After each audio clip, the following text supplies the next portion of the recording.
We're at PhotoPlus Expo, and we're with Rick from Vivid-Pix. How you doing, Rick? Awesome, Trevor. How are you? Great, doing well. Good. Thank you. Thanks for joining us today. My pleasure. So why don't you tell us a little bit about Vivid-Pix, where it all started from, and why you created the company? Cool. A couple decades ago, I started to think about how could people get better pictures, and it was at the beginning of digitization algorithms and the like. Okay. Worked for this really large manufacturer in upstate New York that is not quite the size that they used to be. Yes, I think I know that is. And so we ended up bringing out a product for the underwater world in order to be able to prove underwater pictures. So I'm a diver. Started diving when I was 8 years old and got certified when I was 14. Nice. And we're on a spring break with my daughter, who was going to school at the time, down in Belize. And I got back all these old pics, these green pics, and sent them back to my old friend up in Rochester, New York, and said, could you please fix my pics? And one thing led to another, and we ended up launching a product called Picture Fix. Okay. And Picture Fix, what it does is it analyzes every picture. You're then able to improve the image based on what needs to be improved based on what's wrong. So we adjust color, contrast, sharpness, and brightness, and then we give the consumer a 9-up screen in order for them to be able to choose what's best to them. Right, and basically when you're diving, every 10 feet or so, you're constantly getting either more blue or more green every 10 feet down. So it gets worse and worse and worse. So each picture is going to be slightly different. Having an algorithm to do it for you makes it a little bit easier. It's exactly right, because things go wrong depth and distance. Right. And those are the two things that go wrong underwater. So what happened then is people said, cool, I like that I'm able to go from there to there and have that turtle just pop. But does it work topside as well? Does it work on land? And we said, well, of course it works on land, because we're able to analyze the image. But then we thought about it and it was like, well, why don't we come out with a second product then that would provide land and sea pics for snorkel depth, because a lot of people don't need to pay a little bit extra for scuba depth. Right, sure. Gotcha. So if you're snorkeling, you're in the pool, or in those types of things, those pictures are going to come out just as green. Yeah. Okay? So land and sea then, it fixes topside pics. Terrific for people going on vacation.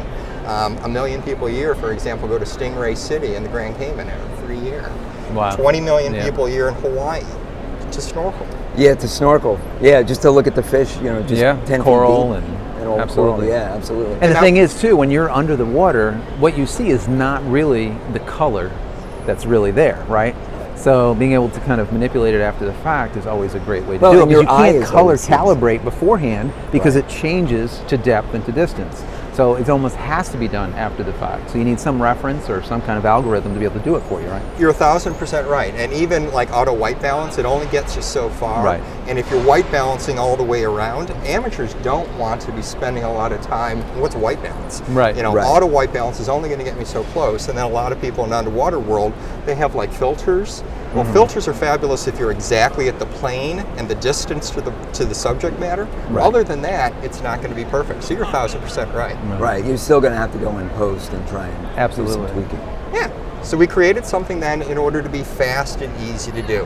So there are great software products out there that you're able to really image manipulate. But what we did was we used technology, image science, in order to be able to fast and easy provide an image to improve, and then sliders to fine tune if in fact you wish to. Right. So then the last thing that happened is that people said, it's cool that you have this color science to be able to work with underwater and topside pics. Have you ever thought about old pics? And if we think about the 5 trillion pictures that are sitting in shoeboxes, the 11 trillion pictures that are sitting in digital shoeboxes, those pictures have deteriorated through these years. And the baby boom generation, if you were born from 46 to 64, our parents' pictures came down to us, and they are not feeling very comfortable in a digital world improving them, but they're all bad. And then my generation, our generation, now you've got all these other pictures that we've been taking that have deteriorated as well. So we created an algorithm then to take color scans, black and white scans, whether it be, and sepia scans, and whether it be from slides or prints, and now we're able to bring it into the software and we're able to fix all of those as well. and a single software then that can also fix your cell phone pictures as well as your digital camera pictures.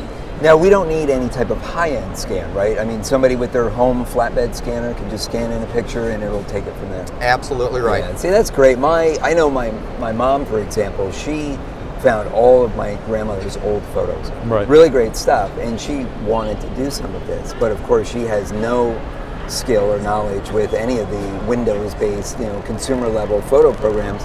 So it's always like, hey Trev, can you retouch this a little bit? And they're all either yellowed or some are like that red magenta look to them. Exactly. Just and depends it's a lot on of work. the. I mean, you take it into Photoshop and you really start tweaking it around. You throw adjustment layers on there to just try and dial it in. And then it's hit or miss too. You're kind of slider this, slider that, and everyone's sliding every way. And they're never coming up with the right colors, right? Yeah. So a more consumer-friendly product is definitely really nice to be able to do this type of work. And that's exactly what we're wanting to do. Make it fast and easy. Fantastic. So if someone wants to take a look at the software, where do they go? Where's the best place? Yep. So everything's available on our website, which is Vivid, as in Vivid Colors, Vivid-Pix.com. And then we're fortunate that we have a number of affiliates that are selling our products as well online and within retail locations. Awesome. That's great. Thank you so much. Hey, great Wonderful. to spend time with you this morning. You've been watching the Digital Photography Cafe Show with Trevor Curran and Joseph Christina. Subscribe to our YouTube channel with any compatible device by visiting youtube.com/dphotocafe. Be sure to subscribe to our audio feed through iTunes, Stitcher, TuneIn, and Xbox Music apps or through RSS. Visit digitalphotographycafe.com for show notes and to connect with your hosts.